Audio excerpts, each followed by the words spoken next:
ओम श्री परमात्मने नमः। प्रिय मित्रों, मैं डॉक्टर कृष्णपाल त्रिपाठी आप सबका हार्दिक स्वागत करता हूं। मित्रों, मेरा एक विनम्र निवेदन है कि इस समय जो वीडियो देख रहे हैं उसके नीचे यदि लाल रंग से अंग्रेजी में सब्सक्राइब लिखा हो तो उसे एक बार टच कर लें। बगल में एक घंटी नुमा एक आकार उभरेगा, उसे भी एक बार टच कर लें। बस इतना करने से मेरा चैनल सब्सक्राइब हो जाएगा और भविष्य में मैं जो भी वीडियो बनाऊंगा उसकी सूचना आपको तत्काल मिल जाएगी। आप उस वीडियो को देख कर के लाभ उठा सकेंगे। यदि इसके पहले आप सब्सक्राइब कर चुके हैं तो दोबारा करने की आवश्यकता नहीं है। मित्रों, मैं इस समय एक अत्यंत महत्वपूर्ण विषय की चर्चा करने जा रहा हूँ। जैसा कि हम लोग कुंडली देखना सीखो नामक श्रृंखला के अंतर्गत कुंडली देखने की कला से संबंधित जितनी भी आवश्यक सामग्री है उन्हीं पर प्रकाश डाल रहे थे। तो आज का विषय होगा हमारा भावों की केंद्र आदि संज्ञा। वस्तुतः कुंडली में जितने भी चक्र हैं उन चक्रों में लग्न चक्र का सर्वाधिक महत्व है और लग्न चक्र में भी लग्न भाव का सर्वाधिक महत्व है। वही संपूर्ण कुंडली का केंद्र बिंदु है। एक तरह से ये जान लीजिए कि पूरी कुंडली की वह कुंजी है। भारतीय मनीषियों ने मानव जीवन को धर्म, अर्थ, काम, मोक्ष रूपी पुरुषार्थ चतुष्टय को प्राप्त करने का एक प्रधान साधन माना है। इसलिए उन्होंने कुंडली को भी धर्म, अर्थ, काम, मोक्ष रूपी परिस्थितियों में विभाजित किया है। किसी भी व्यक्ति की कुंडली का प्रथम, पंचम और नवम भाव धर्म रूपी पुरुषार्थ का साधक माना गया है। द्वितीय, षष्ठ एवं दशम भाव अर्थ का साधक माना गया है। तृतीय, सप्तम और एकादश भाव काम पुरुषार्थ का साधक माना गया है और चतुर्थ, अष्टम तथा द्वादश भाव मोक्ष रूपी पुरुषार्थ का साधक माना गया है। इसके अतिरिक्त अन्य लौकिक विषयों के द्योतक के रूप में केंद्र आदि संज्ञाएं भी बताई गई हैं। उन संज्ञाओं के संदर्भ में मैं आपके समक्ष प्रकाश डालने का प्रयास कर रहा हूँ। ध्यान से देखें। किसी भी व्यक्ति की कुंडली में जो यह लग्न चक्र होता है वह तो एक प्रधान चीज़ है, बड़ी प्रमुख चीज़ है। उस लग्न चक्र के अंतर्गत जो प्रथम, चतुर्थ, सप्तम और दशम भाव है इन्हें केंद्र कहा जाता है। यानी भावों की संज्ञा में सर्वप्रथम केंद्र, पहला, चौथा, सातवां और दसवां घर जो है वो केंद्र कहलाता है। उसके बाद दूसरा एक परिभाषित नाम है त्रिकोण। प्रथम, पंचम और नवम भाव को त्रिकोण कहा जाता है। उसके बाद है पणफर। द्वितीय, पंचम, अष्टम और एकादश भाव को पणफर कहा जाता है। उसके बाद तृतीय भाव, षष्ठ भाव, नवम भाव और द्वादश भाव को आपोक्लिम कहा जाता है। उसके बाद तृतीय भाव, षष्ठ भाव, दशम भाव, एकादश भाव को उपचय कहा जाता है। षष्ठ, अष्टम और द्वादश भाव को त्रिक भाव भी कहा जाता है। इसे कुछ लोग दुष्ट भाव भी कहते हैं। त्रिखडाय के अंतर्गत तृतीय, षष्ठ और एकादश भाव आता है। द्वितीय भाव और सप्तम भाव को मारक भाव कहा जाता है। और इनके स्वामी को मार्केश कहा जाता है।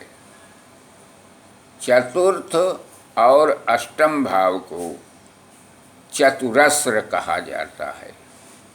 इसी प्रकार से द्वितीय और द्वादश भाव को नेत्र भाव कहा जाता है।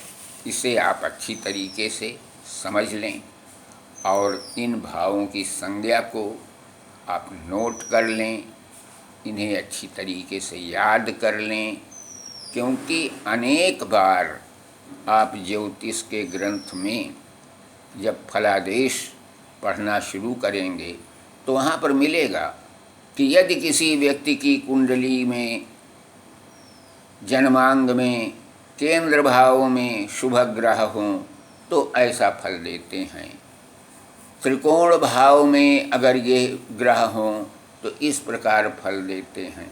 तो वहाँ पर आपको जानकारी रहनी आवश्यक है कि केंद्र, त्रिकोण, पणफर, आपोक्लिन, उपचय, त्रिक आदि क्या हैं। जब आप इनको जानते रहेंगे तो बड़े आराम से आप समझ सकेंगे उस भाव को कि हमें क्या देखना है, किस विषय पर यहाँ पर चर्चा करनी है। अगर इन परिभाषित बातों को आप नहीं जानेंगे तो आपको फलादेश करने में कठिनाई का सामना करना पड़ेगा। तो इसे खूब अच्छी तरह से समझ लीजिए। पूरे कुंडली के फलादेश करते समय इन चीज़ों की आवश्यकता बहुत अधिक पड़ेगी। अब इनमें एक चीज़ और जान लीजिए, जो केंद्र भाव होते हैं वो सबसे पवित्र भाव माने जाते हैं, शुभ भाव माने जाते हैं। उसी प्रकार से जो त्रिकोण भाव हैं वे भी बड़े शुभ माने जाते हैं। आपने ये देखा होगा कि जैसे केंद्र में प्रथम भाव की गणना की गई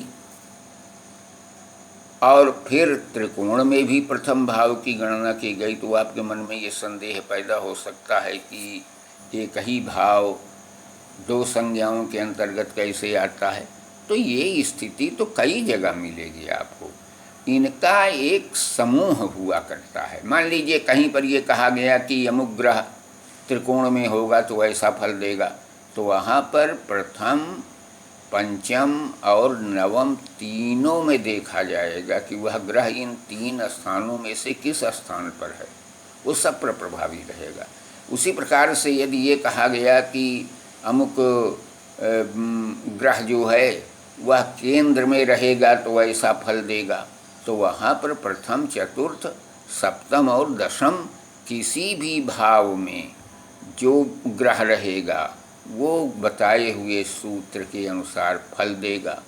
अब मान लीजिए कि कहीं पर ये कह दिया गया कि फला ग्रह अगर किसी की कुंडली के पणफर में हो तो इस प्रकार से वह फल देने वाला बन जाएगा, तो उस समय द्वितीय, पंचम, अष्टम और एकादश भाव में चारों भाव देखे जाएंगे कि उन चार भाव में से कहाँ पर वह ग्रह है, सब में उसी प्रकार का फल देगा। इसी प्रकार से अगर ये बता दिया गया कि उपचय स्थान पर यह ग्रह हो तो ऐसा फल देने वाला है, त्रिक स्थान में हो तो ऐसा फल देने वाला है। हाँ, इतनी बात मैं ज़रूर एक रहस्य की आपको बता देता हूँ कि केंद्र भाव अत्यंत शुभ हैं, त्रिकोण भाव अत्यंत शुभ माने जाते हैं। उतने ही अशुभ भाव में अगर देखा जाए तो त्रिक भाव की गणना होती है, जो षष्ठ, अष्टम और द्वादश भाव है। यह कुंडली का सबसे खराब भाव है। इसमें अगर कोई ग्रह पहुंच गया तो आप जान लीजिए कि उस ग्रह का संपूर्ण फल विपरीत स्थिति में पहुंच गया, वह फल अच्छा नहीं दे पाता है। तो ये चीज़ें भविष्य में आपको फलादेश करते समय बताई जाएंगी। और ये 6, 8, 12 के स्वामी जिस भाव में पहुंच जाते हैं उस भाव को भी दूषित कर देते हैं। तो इस प्रकार से आपको ज़रूरत पड़ेगी, आगे आपको मार्केश देखने की ज़रूरत पड़ेगी, तब वहाँ पर ये समझा जाएगा कि द्वितीय और सप्तम के स्वामी भी उस ढंग से। तो कहने का अभिप्राय हमारा ये कि यह संपूर्ण भावों की जो संज्ञा है, इसे आप विधिवत याद कर लीजिए।